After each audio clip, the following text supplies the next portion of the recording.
मंत्रालयाच्या कॅन्टीन संबंधी एफडीएचा अहवाल खोटा आहे. वकिलांच्या टीमच्या पाहणीनंतर हायकोर्टानं संताप व्यक्त केलाय.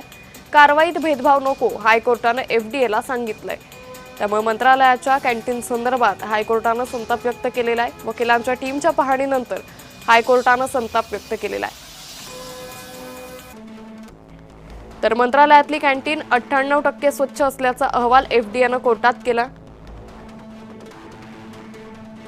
एफडीएच्या अहवालावर अविश्वास व्यक्त करत 4 वकिलांची टीम तपासणीसाठी नियुक्त केली. हायकोर्टाच्या टीमनं मंत्रालय आणि विधान भवनातल्या कॅन्टीनची तपासणी केली. टीमला मंत्रालयातल्या कॅन्टीनमध्ये झुरळांचा वावर, भिंतीवर घाण दिसली.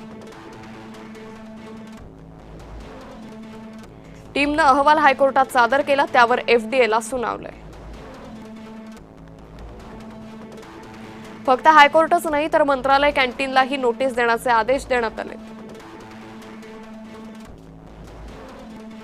कारवाईत भेदभाव नको असं हायकोर्टानं एफडीएला सांगितलंय.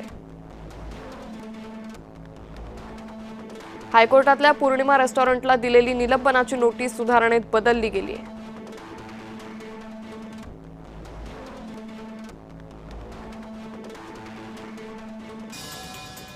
त्यामुळे वकिलांच्या टीमच्या पाहणीनंतर हायकोर्टानं हा संताप व्यक्त केला. कारवाईत भेदभाव नको असं हायकोर्टानं एफडीएला सांगितलंय.